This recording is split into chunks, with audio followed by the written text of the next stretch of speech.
अस्सलाम वालेकुम नाज़रीन, आप देख रहे हैं ज़ी एंटरटेनमेंट। मैं हूं ज़हीर अहमद। नाज़रीन, हमने जॉन फिल्म का तज़किरा किया। उसके अलावा भी हम जब रिव्यू देते हैं फिल्म का, तो एक चेहरा, एक फनकार हमारा ऐसा है जिसका जो अपने मेरिट के ऊपर ऊपर आए हैं और जिनको लोग हमेशा नेगेटिव किरदार में ज्यादा देखते हैं। ये नहीं कि सारे किरदार ही उनके नेगेटिव हैं, लेकिन ये जो जॉन फिल्म आई है, इसमें इन्होंने एक किस्म का मेला लूटा है एंड पे। और आखिरी सीन क्या है वो तो मैं आपको पता है, सस्पेंस है, स्पॉइलर नहीं बनना चाह रहा, आप जाके खुद फिल्म देखें। लेकिन हमारे साथ मौजूद है सलीम मिराज साहब। सलीम मिराज साहब किसी तारीफ का मुताज नहीं है और आजकल आपको फिल्मों में नजर आते हैं, ड्रामों में नजर आते हैं, हर जगह नजर आते हैं। बड़े बड़े अदाकारों के साथ बड़े बड़े प्रोजेक्ट भी किए हैं। और इनकी एक असल खूबी जो है वो ये है कि ये नए कास्ट के साथ भी फिल्म जो है वो करते हैं, आराम के साथ करते हैं। जॉन एक मिसाल अलग नहीं है, इससे पहले दौड़ के अंदर भी आप इनको देख चुके हैं। सलीम मिराज साहब, बहुत शुक्रिया सर, आपने हमारे लिए टाइम निकाला sir. Thank you sir. Any time जब आप हुक्म करें हाजिर हूँ सर। बहुत शुक्रिया सलीम भाई। अच्छा सलीम भाई, मैं जॉन से ही शुरू करता हूँ क्योंकि आजकल आप खूब उसके प्रीमियर में भी जा रहे हैं और आप, मेरे ख्याल में आप तो आपको उसके दूसरे लोगों के डायलॉग भी अजबर हो गए होंगे।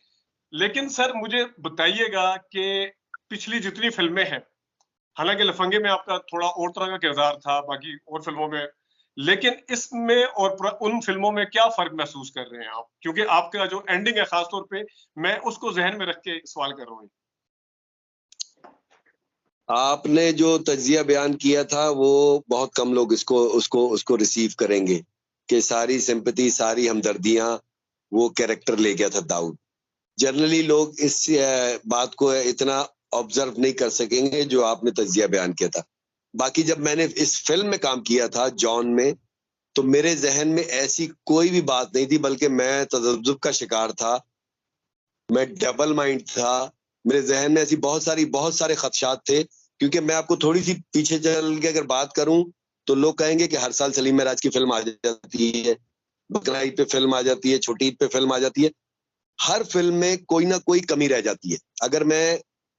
अगर मैं पिछले साल शुरू करूं दौड़ में, तो आपको पता है उसमें क्या कमी थी, कि उसमें 90s की फिल्म थी, थोड़ा लेट आई फिल्म, कुछ ऐसे मसाइल, कुछ एक्टिंग जो आपने कही थी मैं उससे इत्तेफाक करता हूँ दूसरे लोगों की, वो थी। लफंगे आई तो वो भी सबको पता है कि वो किसी साउथ की, इंडियन साउथ फिल्म का रीमेक थी। उसमें मैंने जो एक्टिंग की थी वो मुझे लगता है कि मैंने ओवर एक्टिंग की थी, क्योंकि अच्छा। वो इंस्पिरेशन थी, मुतासिर थी, डायरेक्टर मुतासिर था किसी साउथ की फिल्म से, और वो कह रहा था मुझे ये करके दो।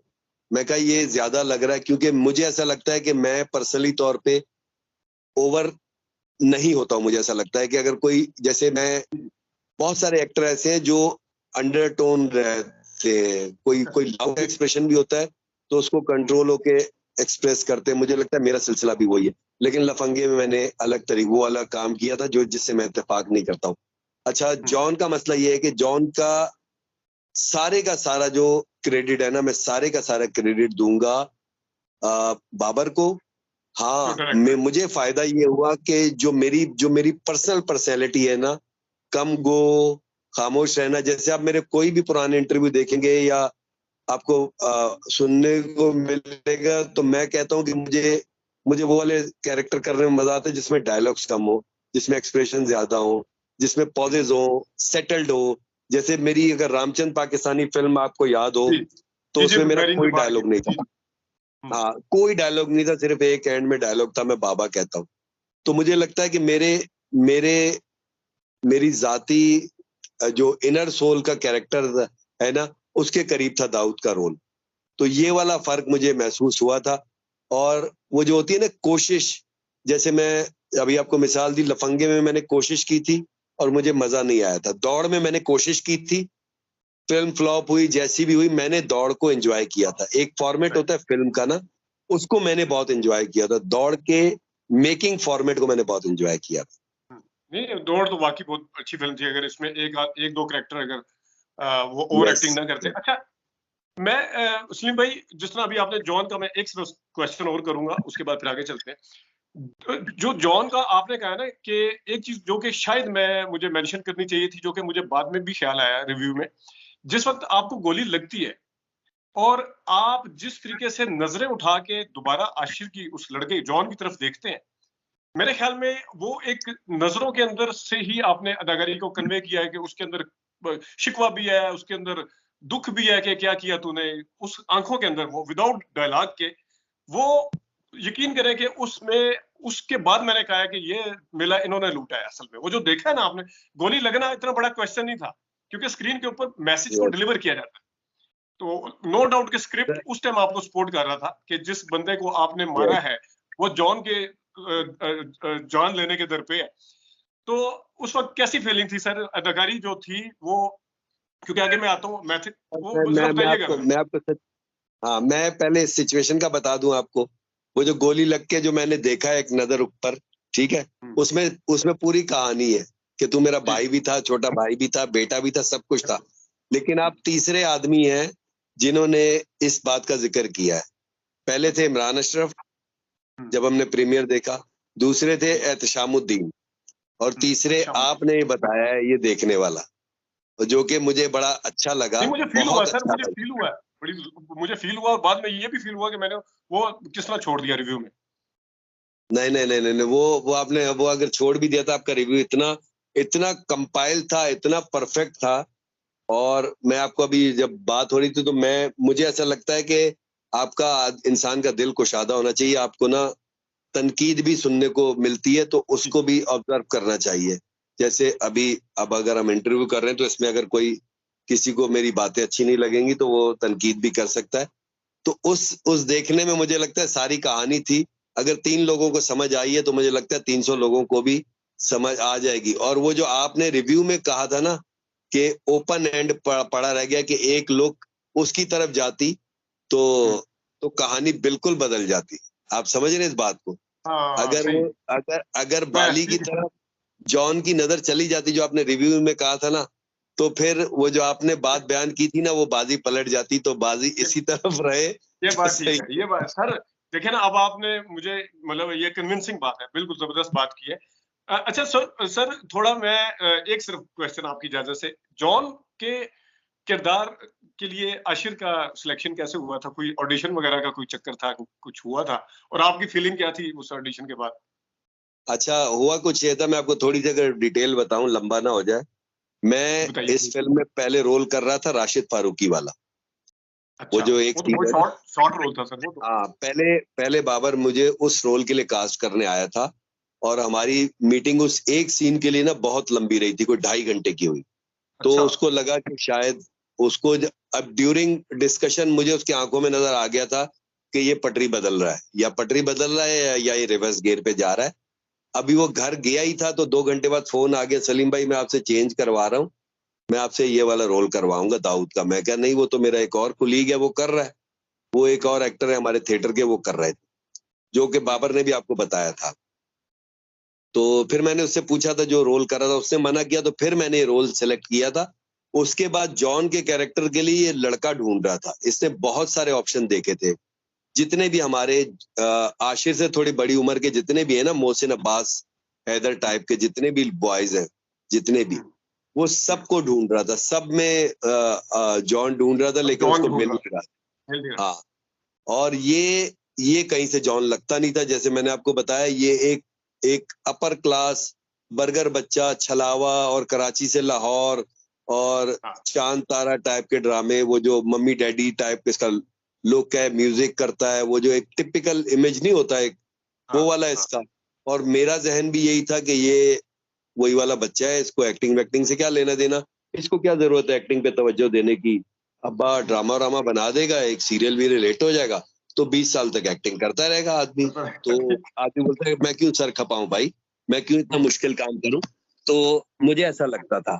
तो मैं रक्से बिस्मिल की शूटिंग कर रहा था, वहां मेरे पास आया कि आप ये रोल कर रहे हैं दाऊद का। मैंने बोला हाँ, मैं कर रहा हूँ। बोला मुझे ऐसे ऐसे ये करना है। तो इसने ऑडिशन का एक सीन था, जो वो जो नहीं कहता है कि मुझे ये छोड़ना है सब कुछ, ये सारी चीजें छोड़नी है हाँ ये। तो हाँ, बिल्कुल। मैंने इसको ये कहा था, इसने याद किया हुआ था वो सीन। मैंने कहा था भाई मैंने याद नहीं किया हुआ, मैं इम्प्रोवाइज करूंगा, आप मुझसे कोई भी बात करें, मैं जवाब कुछ और दूंगा, और आप कुछ और स्क्रिप्ट से जवाब दे रहे तो स्क्रिप्ट से दें, अलग देना अलग दे। लेकिन वो जहीर भाई, इसने इतनी अच्छी तैयारी की हुई थी, इतनी अच्छी तैयारी की हुई थी, मैं झूठ नहीं कहूंगा इसने ऑडिशन दिया है, इसने भिजवाया है।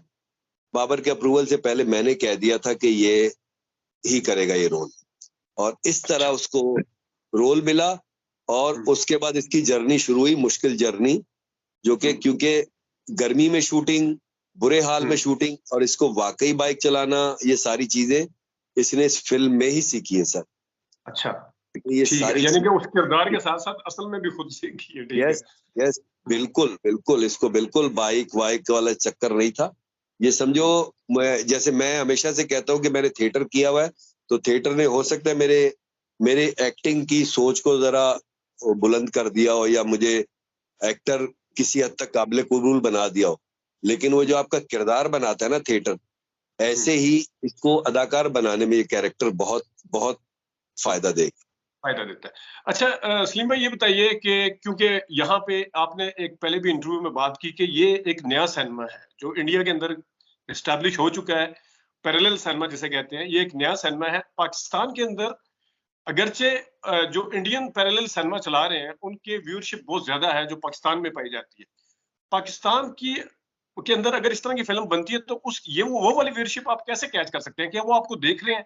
मतलब आपका मतलब है कि आपकी फिल्में जो अब बाकी भी पैरेलल उसमें बन रही हैं, या वो कन्विंस नहीं है? क्या उसको उसके लिए क्या तरीका किया जाए कि इतनी बड़ी फिल्म को लोग देखने आए, लोगों तक मैसेज पहुंचे? अभी तो वो चलो 8-10 लोगों ने सोशल मीडिया के ऊपर, बड़े स्टार हैं, उन्होंने तारीफ की है, जिसकी वजह से इसकी थोड़ी हाइप बनी है, लेकिन अभी भी इसका जो बिजनेस है, ये इसको जो देखने आ रहे हैं वो पॉकेट्स के अंदर है, वो सिटी के ऊपर डिपेंड करता है। तो कैसे होगा सर ये? मुझे ऐसा लगता है ज़हीर भाई, मुझे लगता है असल मसला है कम्युनिकेशन के गैप का, कि जो जो फिल्म बीन जो फिल्में देखता था वो डिस्कनेक्ट हो गया। अब नए फिल्म देखने वाले आ गए। अच्छा, जब हमारी पुरानी फिल्में होती थी तो कई ऐसी उर्दू फिल्में हैं जो कराची से ज्यादा लाहौर में या पंजाब में चली हैं। आपको पता होगा, ऐसी कई एग्जांपल्स हैं जी, बिल्कुल, बिल्कुल, कि बिल्कुल। वहां पे ज्यादा चली हैं। और कई ऐसी एग्जांपल हैं जो पंजाबी टाइप की फिल्में होती थी, जैसे चूड़ियां या डाकू रानी टाइप की, तो वो कराची में बहुत बिजनेस करती थी, लंबे अरसे तक चलती थी। और अब अगर हम ये कहें कि ये कराची की स्टोरी है या कराची की कहानी है और लोग एसोसिएट नहीं करते, तो दूसरी तरफ हम गैंग ऑफ वासेपुर देखेंगे, या हम कंपनी देखेंगे, या हम सत्या देखेंगे, तो उसको पंजाब में रहने वाला कैसे एसोसिएट कर सकता है? तो मुझे सिर्फ कनेक्ट कनेक्ट होने का फर्क लगता है कि लोग जुड़े नहीं हुए, लोगों को पता ही नहीं है कि ऐसा काम भी हो रहा है यहाँ पर। क्योंकि अभी भी मुझे ऐसे लोग मिलते हैं, अभी भी मेरे मेरे एज ग्रुप वाले या आपके एज ग्रुप वाले ऐसे लोग मिलते हैं जो मुझे लगता है 15-16 साल पहले फिल्म देखना छोड़ चुके थे, और उनको लगता है वो जो एक्टर फिल्मों में काम करते थे उन्होंने फिल्में करना छोड़ दिए, और अब फिल्में बंद हो गई, और उनको नजर आता है कि जो सिंगल स्क्रीन थे वो खत्म हो गए, तो सिनेमा खत्म हो गया। अब जो लोग सिनेमा देख रहे हैं ये बिल्कुल पौध भी नहीं है, और ये सिनेमा भी नए देखते हैं। अब इनके लिए सिंगल स्क्रीन पे आके सिनेमा देखना इनको अच्छा तो लगता है, लेकिन जैसे हमारे अंदर कहीं एक छुपा होता है कि हम एक बहुत बड़ा एहसान कर रहे हैं कि हम मल्टीप्लेक्स, ये जो बड़े बड़े सिनेमा से छोड़कर हम कैपरी में या कहीं जाके फिल्म देख रहे हैं, तो हम बहुत बड़ा ये काम बात कर ठीक रहे हैं। मुझे लगता है कम्युनिकेशन का फर्क है। जैसे मुझे अपने घर वालों को, भाइयों को, दोस्तों को बताना पड़ता है, भाई कि मैंने ये फिल्म की है और है। ये देखो, ताकि जब जब वो देखते हैं तो उनके होश ठिकाने आ जाते हैं। जैसे अब हम लोगों ने 3 दिन पहले जब देखी है ये फिल्म कैपरी में जाके, भाई भाई सब मेरे भतीजे, तो उनको पता चला वो क्या शानदार फिल्म है, क्या आला दर्जे की फिल्म है। अब अगर वो, हो सकता है मैं परसों नहीं जाता तो ये नहीं जाते, ये नहीं देखते, इनको पता ही नहीं चलता। मुझे ये वाला गैप लगता है सर, कम्युनिकेशन और दूसरा, मतलब। जी, दूसरा सर ये भी है कि हमारी अपनी जब फिल्म अपने लोग देखने के लिए बैठते हैं, वो इंतहाई क्रिटिक नजरों के साथ देखते हैं। बाज दफा तो 5 मिनट में हंसना शुरू कर देते हैं। यानी कि यही वाली चीजें इंडिया के अंदर अगर वो बनाएंगे तो आराम से देखेंगे, नहीं इंडिया ने बनाई हुई है। चले खैर, ये अच्छा सर बताइएगा, आपका क्योंकि थिएटर से शुरुआत है, आपकी तपस्या बहुत ज्यादा है, एफर्ट्स बहुत ज्यादा है। जिस तरह आपको मैं बताऊं कि मैंने आपको बहुत लेट देखा, जो कि मेरी हाँ, खुदाई कह लें या बीच में मैंने, जिसमें अभी हमने बात भी की है कि हम बीच में छोड़ चुके थे ये चीजें देखना। तो मैंने आपको नूरे जिंदगी में देखा सबसे पहले, और मैं बड़ा हैरान हुआ था नूरे जिंदगी देख के, जिब्रान के साथ आपका था करेक्टर। तो ये तपस्या जरा बताइएगा, कितनी लंबी स्ट्रगल करनी पड़ी है सर? अच्छा, मैं आपको तपस्या बताऊं, अपनी स्ट्रगल बताऊं। मेरी स्ट्रगल वो वाली नहीं है जो जर्नली स्ट्रगल होती है ना, कि काम ढूंढना है और जूतियां टूट गई और किराए के पैसे नहीं है, वो वाली मेरी स्ट्रगल नहीं है। मैं लोअर मिडिल क्लास टाइप का बंदा था, मतलब आम से जैसे फैमिली वाले होते हैं वैसा था। भाइयों की सपोर्ट थी और मुझे पढ़े लिखे लोग मिल गए। मेरी उस्ताद है शाहिद शफात, जो कि ड्रामा डायरेक्टर है, जिनका भी ड्रामा चल रहा है, मोहब्बत, गुमशुदा मेरी, और अ, काफी अभी बख्तावर एक ड्रामा चला था हम टीवी पे। तो वो मेरे उस्ताद हैं। सानिया सईद मेरी उस्ताद हैं, उनके अब्बा थे मंसूर सईद, अल्लाह उनको जन्नत नसीब करे। वो फिर मैंने शीमा किरमानी और खालिद अहमद के साथ थिएटर किया, पैरेलल थिएटर किया, जो कि कदरे कमर्शियल थिएटर नहीं होता था। फिर मैंने कराची में, लाहौर में, इस्लामाबाद में, पेशावर में और इंडिया में बेतहाशा मैंने कोई 4-5 दफा जाकर यहाँ पे थिएटर करता रहा, 99 से लेके कोई 2012 तक। तो ये मेरा सफर था। 99 में मुझे पहला ड्रामा मैरीन जब्बार ने दिया, 2000 में फिर मुझे ड्रामा मिला, और मुझे खुदा की बस्ती मिला था 2004 में, मेजर ब्रेक जो रीमेक बना था खुदा की बस्ती। उसके बाद से मैंने अपने अपने एक्टिंग को as a career, as a मतलब प्रोफेशनल एक्टर बना के और चल पड़ा था। लेकिन मेहनत वो वाली की है, एक होता है जूते चटखाना, गधे की तरह वाली मेहनत। मैं उस मेहनत का कायल नहीं। मैं कहता हूँ आप अगर बिक रहे हैं तो किसी मोल बिके। मैंने मेहनत वहां की है कि मुझे कुछ हासिल हो। तो अल्लाह का शुक्र है कि जो ऐसा होता है कि अगर मैं 2000 में सोचता था कि मुझे ड्रामे मिले, तो 2005 में मुझे ड्रामे मिलने लग गए। 2005 में मैं सोचता था यार मुझे किसी फिल्म में एक सीन विन मिल जाए, तो मुझे रामचंद्र एक मिल गया। या नामालूम अफराद और रामचंद पाकिस्तानी। फिर मैं कहता था यार कभी ऐसा भी होगा हमारी फिल्में लगेंगी ईद को। हमारी फिल्में लगने लग गई, क्योंकि हम लोग तो वो थे जो ईद के दिन बुकिंग करा के जो आप बताते हैं अपनी बिल्कुल। कहानियां, हम जी बिल्कुल जी। वही थे कि हम ईद से पहले ही रोजों में लोगों को रोजों की फिक्र होती थी, हमें बुकिंग की फिक्र होती थी। हम बुकिंग करा के बैठे होते थे वॉलेट में टिकट रख के। हम तो वो वाले थे, हमने कहा हमारी फिल्में लगे, आज हमारी फिल्में लग रही हैं। तो वो जो सारी चीजें इंसान चाहता है वो मुझे लगता है अल्लाह मियाँ वही आहिस्ता आहिस्ता करके ऐसा वही। सलीम महराज मैं को दे दी। एक क्वेश्चन में आता हूँ जरा स्क्रिप्ट के ऊपर। लेकिन सर ये जो आपने बात किया कि आप बुकिंग करवा के देखते थे, जरा मैं, क्योंकि मैं अपना भी नॉस्टैल्जिया है उसको मैं जरा ताजा करना चाह रहा हूँ, आपके आपको भी ताजा करना चाह रहा हूँ। किसकी फिल्में देखते थे सर बुकिंग करवा के? मेरा बहुत बुरा टाइम था जहीर भाई, मेरा टाइम था। मैंने पहली फिल्म देखी थी जोश, मोहम्मद अली और शाहिद साहब वाली। वो तो बड़ी उस वक्त मैं पुरानी फिल्म है बहुत सर। छोटा था। वो बहुत छोटा था, मतलब मुझे सिर्फ धुंधला धुंधला याद है। हाँ हाँ। और मैं फिल्म देखना शुरू हुआ था वो बुलंदी से, अच्छा, रेगुलर यानी कि जिस तरह बकायदा तौर पे, ठीक है। रेगुलर। फिर वो इबादत वाला काम शुरू हो गया था। फिर वो जो आपने वो जो जिक्र किया था ना 92 वाला, वो जी मेरा जी। टाइम था। और मैंने सारी बुरी फिल्में जो थी हमारी, वो देखिए। जितनी भी वो डबल विजन फिल्में, हाँ, वो डबल जुम्मे को वर्जन में। लगती थी और जुमेरात को उतर जाती थी। और मेरा फर्ज होता था कि जुमेरात तक वो फिल्म देख लूं जैसे तैसे करके। और वो इतनी अजीब अजीब फिल्में होती थी, लेकिन मैं फैन था बेग साहब का, शान का, रीमा का। तो बस उस चक्कर में मैं अच्छा। लगा रहा, और उसके ये बाद से फिर देखता रहा फिल्म। अच्छा, उसके क्योंकि बाद वो से आपने जोश फिल्म का जिक्र किया, हमने शाहिद साहब का इंटरव्यू किया था तो उन्होंने कहा था कि हमारी जान जाते जाते बची थी, वो वापस आ रहे थे कहीं डाकू पड़ गए थे। तो सर जी जी। ये जो आपने अभी फिल्में बेग साहब के अलावा जो अदाकारों के नाम लिए, बाय चॉइस उनके फैन थे या अवेलेबल ऑप्शन वही था? बेग साहब के नहीं नहीं नहीं नहीं, नहीं, मैं बेग साहब के अलावा मैं बात करूं, बेग साहब का नहीं, बेग साहब तो हमारे बड़े सीनियर अदाकार हैं। इसके मैंने कहा अलावा है किसका उनके फैन अलावा हूँ। जो आपने नाम लिए। नहीं नहीं नहीं नहीं, शान साहब की मुझे एक्टिंग बहुत पसंद है, शान। अच्छा अच्छा, लेकिन ठीक मुझे सिर्फ उनकी एक्टिंग पसंद है। है। ठीक है, लेकिन मेरे मेरे हिसाब से तो सर वो अदाकार बने वो 98 और 99 में जाके हैं, क्योंकि आपने तो हाँ 92 हाँ वो लंबे हाँ, बालों वाला बिल्कुल किया। बिल्कुल बिल्कुल। वो तो बिल्कुल ही फारिग वाला काम था। मैं आपसे एग्री कर रहा हूँ। वो घूंघट और उसके बाद जो काम शुरू हुआ था ना, हाँ, उसके बाद बिल्कुल बिल्कुल। बिल्कुल वो वाला तो बिल्कुल ही गुलाबी काम था सर। काफ़ी वो कम। तो अच्छा सर, किसी और। मैं हाँ, स्क्रिप्ट पे आता हूँ थोड़ा। अभी तक सर आपने ड्रामों का मैं नहीं पूछता, आपने फ़िल्म के अंदर कोई ऐसा नजर आया जिस तरह मैं अगर मिसाल दूं नवाजुद्दीन सिद्दीकी के लिए या इरफान खान के लिए या नसीरुद्दीन शाह वगैरह के लिए भी, जो जो ग्लैमर के ऊपर इतना ज्यादा यकीन नहीं रखते हीरो, उनका मैं नाम ले रहा हूँ, उनके लिए किरदार बकायदा लिखे गए हैं। क्या आपके साथ अभी ऐसा हुआ है कि आपको देख के किरदार लिखा हो, या एक स्क्रिप्ट है उसके अंदर फिर बाद में डायरेक्टर फैसला करता है यार इसमें मैं सलीम भाई को ले लेता हूँ, कोई नहीं नहीं, इस तरह बाद में आपको? फैसला, हम्म? मुझे मुझे ऐसा लगता है बाद में फैसला करता है। और वो किरदार ऐसे होते हैं कि वो उसमें मैं अदनान शाह टीपू या राशिद फारूकी या ये वाले एक्टर खप जाते हैं, जैसे शामुद्दीन। हाँ ऐद शामुद्दीन। अब वो जैसे सावन फिल्म थी, वो एक हमने की थी फरहान आलम की, इस कर दूं मैं, पता नहीं आपकी नजरों से गुजरी है नहीं। नहीं वो मेरे, मैंने नहीं देखी अनफॉर्चुनेटली। प्लीज उसको भी देखिएगा। वो थी, वो कैरेक्टर मुझे ऐसा लगता है कि वो लिखा तो मेरे लिए नहीं गया था, लेकिन वो मेरी बूथी देखते हैं तो उनको बोलते हैं बस यही ले लो, यही मिस्कीन लग रहा है। तो ठीक है। तो वो, अच्छा मैं एक और चीज बताऊं आपको, मजे की बात। मैं कमर्शियल फिल्म काम भी वैसे ही करने का आदी हूँ। जैसे अब हम नसीरुद्दीन शाह की अगर बात करें, हमारे यहाँ सर मौके की बात होती है। नसीरुद्दीन शाह ने जितना कमर्शियल काम किया है, मुझे लगता है कि वो बहुत ज्यादा कमर्शियल काम है।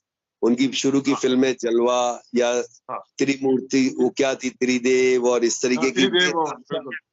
और हाँ, ये पैरेलल एक्टर को जब मौका मिलता है ना, जब भी वो कमर्शियल काम में हाथ जरूर डालता है जब भी मौका मिले। तो ये ठीक है, वाली बात, अगर एक तो पैरेलल एक्टर वो होता है नहीं जी मैंने ये काम नहीं करना, जैसे नहीं नवाजुद्दीन करना अभी है। इस वक्त हर किस्म का काम कर रहा है, हर किस्म का कमर्शियल काम, और ये और करना भी चाहिए, मेरा भी मानना करना यही है। चाहिए, बिल्कुल करना चाहिए। लेकिन वो जब तक काम नहीं मिलता ना कमर्शियल, तब तक हम लोग पैरेलल एक्टर होते हैं। जैसे ही काम मिलता है तो हम बोलते हैं फौरन कमर्शियल काम कर लो। नहीं नहीं, मैं देखें, एक इसमें बिल्कुल मैं एग्री करता हूँ कि आपका जो कैनवस है वो बड़ा होना चाहिए, क्योंकि जो आप जैसे अदाकार हैं, वो आर्टिस्ट हैं, उनके पास ऑप्शन है कि वो कमर्शियल में कर सकते हैं, लेकिन कमर्शियल लोगों के पास ऑप्शन नहीं है कि वो पैरेलल में करें, क्योंकि ये बहुत मुश्किल काम है, ये आसान काम नहीं है। इसके लिए मुश्किल। आपको जितना अगर आप उनको एज दें उनकी बॉडी का, उनके कमर्शियल में जो भी रिक्वायरमेंट होती है कमर्शियल करने का, तो वो अगर उनके अंदर पाया जाता है तो उनको वो इस चीज में लैग करते हैं कि वो इन फिल्मों में काम नहीं कर सकते, उनके लिए उनके बस का रोग ही नहीं है। वो जहीर भाई, वो असल मसला यहाँ का है कि आपने आपने अपने अंदर के एक्टर को कितना डेवलप करना है। मुझे लगता है कि असल मसला जो है ना, वो एक्टर की अपने उसका है कि वो अपनी डेवलपमेंट क्या चाह रहा है। हमारे यहाँ बहुत सारे चंद एक एक्टर, बहुत सारे तो नहीं, चंद एक एक्टर ऐसे हैं, जैसे परिजात की एग्जांपल आपके सामने है। मतलब वो अली अगर अकबर, परिजात अली नहीं भी अकबर। करता तो भी वो हीरो चल रहा था। उसको काला होने की, कैरेक्टर बनाने की, ऐसे करके नहीं, बिल्कुल जरूरत नहीं थी। लेकिन उसने वो एक्सपेरिमेंट किया, फिर उसके साथ ही उसने लाल कबूतर फिल्म में बहुत अच्छा सा रोल किया था। बहुत अच्छा कर, बहुत अच्छा। तो, वो तो तो परिजात से बहुत पहले आई। हाँ, परिजा से काफी पहले था। तो ये वाले सिलसिले भी होते हैं। अब हमारे यहाँ डायरेक्टर के पिच करने का भी मसला होता है। आप अप्रोच तो करके देखें किसी को यार। अब यासिर हुसैन ने करके ही दिया था ना अपना ये जावेद इकबाल वाला काम। आप हाँ, अप्रोच करके देखें। हमारे यहाँ पे पता है, एक पैरामीटर फिक्स कर देते हैं, अच्छा जी ये वाला रोल है तो ये सलीम करेगा, ये वाला रोल है तो ये करेगा, ये वाला रोल है। भाई मैं जो नहीं कर सकता हूँ या जो मैं नहीं नजर आता हूँ, मुझसे वो वो एक्सप्लोर, करवाएंगे तो ज्यादा मजा आएगा। वो एग्जैक्टली, एग्जैक्टली। अब जैसे मैंने अच्छा आपसे सर, जॉन, हाँ बताएं। हाँ सर, ये बताइएगा सलीम भाई कि अमूमी तौर पे जो आर्टिस्ट, जिसको लोग आगे, जिस किसी बॉडी बिल्डर को या बॉडी वाले बंदे को बताएंगे या डांस वाले को, ऋतिक रोशन को कोई आगे बताएगा ना कि आप डांस बहुत अच्छा करते हैं, तो वो उसके जहन में कहीं रह जाता है। इसी तरह अगर कोई बंदा डायलॉग अच्छा बोलता है या कॉमेडी बहुत अच्छी करता है, वो जहन में रह जाता है। तो इसी तरह जो अदाकार है, जो अपनी एक्टिंग के ऊपर फोकस करता है या किरदार के ऊपर, जिस तरह आप हैं या कुछ और नाम है, मुझे सर ये बताएं कि जिस वक्त वो कैमरे के सामने खड़े होते हैं, सामने वाले अदाकार, क्योंकि लोगों की एक्सपेक्टेशन तो आपसे है कि आप, हमारे यहाँ अनफॉर्चुनेटली, मैं बुशरा अंसारी साहबा का मैं से एक क्वेश्चन पूछा था, तो उन्होंने कहा था कि ये शायद पंजाब वाली साइड पे कल्चर होगा कि वो फलां के किरदार को खा गया, लेकिन बहरहाल जो कंस्ट्रक्टिव एक वो काम होता है वो तो होता है, वो एक बैक ऑफ द माइंड चल रहा होता है कि सामने मेरे खड़ा। तो सर वो उस किरदार को अंदर रखना, उस किरदार के अंदर रहना, और उस किरदार से बाहर ना निकलना, और खास तौर पे उस अदाकार के लिए जो मशहूर हो के मुश्किल किरदार करता है, ये कितना मुश्किल होता है सर? सर देखिए, अदाकार को, मुझे लगता है कि अदाकार को ईमानदार होना भी जरूरी है। मैंने आपकी सारी वीडियोस ना इत्तेफाकन देखी है मैंने। ये जो आपने सवाल किया है, ये वाली वीडियो भी मैंने देखी थी। आपने जिनका नाम लिया था वो भी आपको याद आ जाएगा कि खा जाना, ये कर देना, ये उस तरफ है पंजाब में, और यहाँ भी है, यहाँ भी है। मैं ये नहीं कहूंगा कि यहाँ नहीं है, यहाँ भी है। और मैं अगर ये काम करूंगा ना, तो मैं बेईमानी करूंगा अपने काम से, कि अगर ये सीन आपका है और आप इसमें परफॉर्म कर रहे हो और मैं आपको बॉल्स दे रहा हूँ, मैं आपको पास दे रहा हूँ, और अगर आप उससे गोल करेंगे तो उस गोल में मेरा भी हिस्सा होगा। नाजरीन, सलीम मिराज साहब का इंटरव्यू आप सुन रहे हैं, अभी ये जारी है, इसका अगला पार्ट भी है। उसमें हमने काफ़ी और भी बातें की हैं। कुछ सलीम मिराज साहब ने अपनी पसंद नापसंद के बारे में बताया, अदाकारों के हवाले से किन्होंने कितना ताउन किया उस हवाले से, जो पुराने हमारे अदाकार थे उन हवाले से भी बात की है, और सीनियर अदाकारों के हवाले से बात की है।